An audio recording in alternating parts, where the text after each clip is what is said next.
twakoze ibishoboka byose, ibindi bitadishobokeye turabireka kuko tutari dushyigikiwe n'ababyeyi banjye kandi ari bo gusa twari dufite kuko Mugabe yari imfubyi. Ahangaha papa yongeye kunsubiriramo kankunda ati ndagukunda mwana wanjye. Aho ndi rero amarira avanze n'ibyishimo nibyo byari byanyuzuye.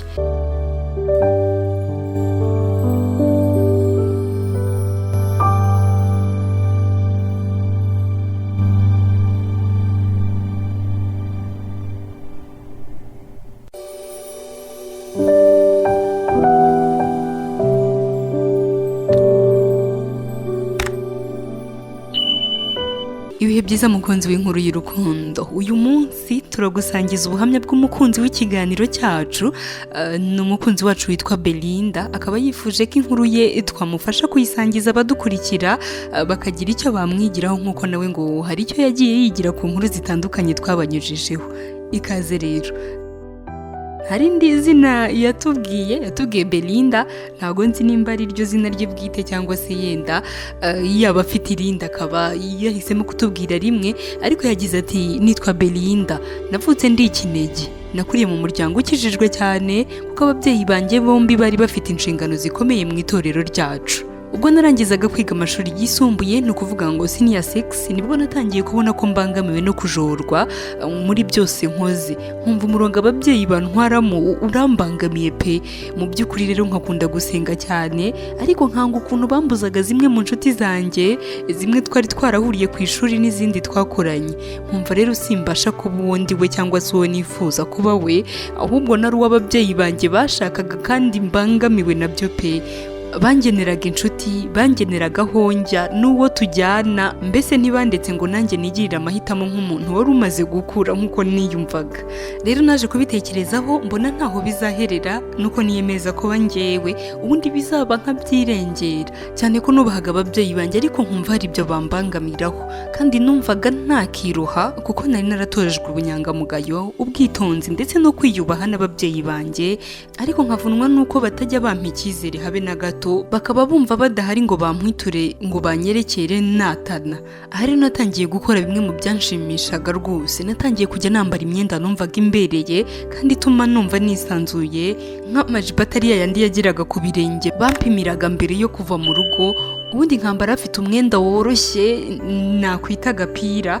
Ibintu bangaga cyane, ntangira kujya nambara amapantaro aho nabonaga ari ngombwa rimwe na rimwe, kuko ntago nakundaga gukora urugendo rurerure nambaye ijipo, byaramvunaga pe. Natangira rero kujya niyitaho, nkumva koko ndi umukobwa nifuza kuba we, nkambara imikufi n'utundi turanga bwiza abakobwa bakunda muri rusange. Ababyeyi banjye rero ntibabyakiriye neza habe na gato, ku buryo papa yambwiye ko ndi kumusebya mu itorero ndetse atanshyigikiye habe na gato. Aha rero nagerageje kumubwira ko indorerwamo ndeberamo n'iyitorero rimboneramo atari ukuri, ko njye ndi umukobwa w'indangagaciro kandi ntazateshuka kuko narezwe. Gusa nabyo ntiyabyumvishe, ariko njye umwanzuro nari nafashe wari uwo, kandi nari niteguye guhangana n'ingaruka zose kuko nari maze igihe numva mbangamiwe cyane. Igihe cyaje kugera njya muri kaminuza. Aha naje kuhahurira n'umusore witwa Mugabe, turamenyana bisanzwe, ariko nkumva muri njye nshaka kumuha umwanya ngo umenye uwo ari we wa nyawe, kuko yari afite ya myitwarire yose mu rugo bamaganiraga kure, ntibanatinye kwita ikirara, umujura n'ibindi umuntu wese wabaga ufite iyo myitwarire nk'iya Mugabe yari afite. Yari afite ibisage ku mutwe, ibi bita dread cyangwa se umusatsi usutse ku mutwe we, cyane cyane ku bahungu bitagaragara cyane. Mugabe rero imyitwarire ye yatumye ngira amatsiko yo kugira ngo menye ko iyo myitwarire mibi ababyeyi banjye bangaga urunuka. Mugabe rero twaje kuba inshuti koko, mu kwitegereza mushakaho ibyo bibi nari niteze, naje gusanga ari umusore w'imico myiza, uzi kubana, wubaha abantu, wankundaga nk'inshuti ye nkabibona. Ubushuti bwacu bwarakoze, Mugabe nkisanga ari we mbitse amabanga, turahuza ku byo yakundaga kumbwira ko yishimiraga gusengana nanjye mufashe ibiganza, ko bimufasha kandi koko nanjye narabibonaga. Haje kugera rero Mugabe aza kunsaba ko twahindura ubushuti bwacu, tukabukuza. Nkamwemerera, nkamwegurira umutima wanjye yakunze, maze Imana yabiha umugisha nkazamubera mama w'abana be. Ntabeshye, iki gisubizo kiri mu bitarangoye, kuko ukuntu namwiyumvagamo hari aho kwari kumaze kugera, kandi nkishimira ko muzi wese ntari mu bamwitiriraga ingeso mbi kubera uko yagaragaraga inyuma. rero nabyemeye ntazuyaje kuko n'ubundi nanjye nabonaga Mugabe ari umusore udasanzwe muri byose, nkishimira buri gihe cyose twabaga turi kumwe. Gusa none nkibaza ukuntu nzabitungura mu rugo. Tugeze mu mwaka wa nyuma wa kaminuza, kwa kundi Mugabe namwisanzuragaho nawe bikabuko, akambera inshuti magara, akambera umukunzi icyarimwe. Mugabe yaje kuntera inda, narabimubwiye maze nsaba imbabazi z'ibyabaye, ambwira ko atigeze agambirira kuntesha agaciro, ko kandi tugomba gukora ibishoboka byose ntitwiteze rubanda, mbese tugakora ubukwe byihuse, dore ko n'ishuri twari turigeze ku musozo. Aha nagombaga kujya kumwereka mu rugo sasa. Nanone ukuntu Mugabe yagaragaraga, ibi bitambangamiraga kandi bitanabangamiraga akazi ke kuko yikoreraga, byongera kuba ikibazo iwacu. Ariko nanone muri njye nkumva mfite umurava wo kwereka urugero mu rugo kakenshi uko umuntu asa cyangwa se agaragara, ibi bitavuga imyitwarire mibi, cyangwa se yenda nkumva nibamenya Mugabe bazamwishimira. Ariko siko byagenze. Papa yaramwanze ndetse avuga ko Mugabe azashyingirwa n'umukobwa w'igihe azaba atakiri se umubyara. Ati Belinda, igihe uzashakana na Mugabe nzaba nsa naho ntabyaye. Narababaye cyane.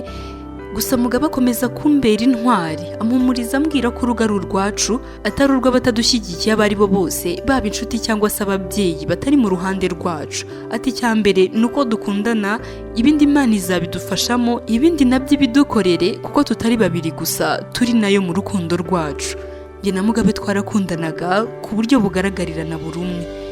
Twakoze ibishoboka byose, ibindi bitadishobokeye turabireka kuko tutari dushyigikiwe n'ababyeyi banjye, kandi ari bo gusa twari dufite kuko Mugabe yari imfubyi. Kandi ahangaha Mugabe ntiyashakaga ko ngaragara muri rubanda ko mfite inda tutarabana.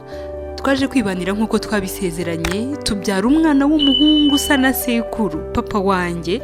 Biranshimisha, tuba urugo rw'intangarugero ku batuzi bose, cyane cyane n'abaturanyi aho twari dutuye. Turakora twiteza imbere kuko Mugabe ntiyakundaga gukorera abantu, yanyigishije business turahirwa.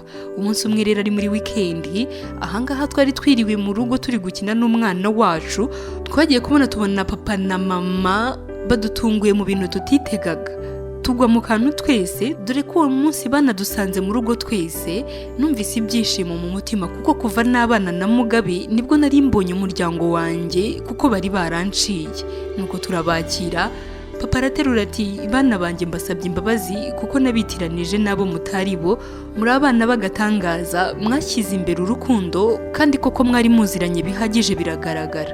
Ati Mugabe mbabarira rwose, uyu Belinda namubuzaga amahoro ntazi ko nawe ageze igihe cyo gukoresha ubwonko n'ubwenge bwe, ariko nawe yakomeye ku rukundo yahawe, nawe aruha abandi adatoranije. Ahangaha papa yongeye kunsubiriramo kankunda, ati ndagukunda mwana wanjye. Aho ndi rero amarira avanze n'ibyishimo nibyo byari byanyuzuye. Ubu rero papa n'inshuti ya Mugabe cyane, bafatanya muri business. Ubu turi umuryango wagutse kandi wishimye. Mugabe yabonye abandi yita ababyeyi, ari bo ababyeyi banjye, kandi nanjye mba numva ndi mu ijuru rito kuko Mugabe arankunda, ankundira abana ndetse n'umuryango wanjye. Inshuti z'inkuru y'urukundo, nahangaha dusoreje inkuru ya Belinda. Ushobora kuba wigiyemo byinshi, kitari kimwe cyangwa se bibiri ntagiye kugarukaho muri aka kanya, ariko reka ngushimiye ko wafashe umwanya wawe ukabana natwe. Icyo wigiye muri iyi nkuru byadushimisha ugishyize muri comment, hanyuma n'abandi bakagenda batubwira, bikadufasha gusaranganya ibyo twigiye muri iyi nkuru bigiye bitandukanye. Ibihe byiza.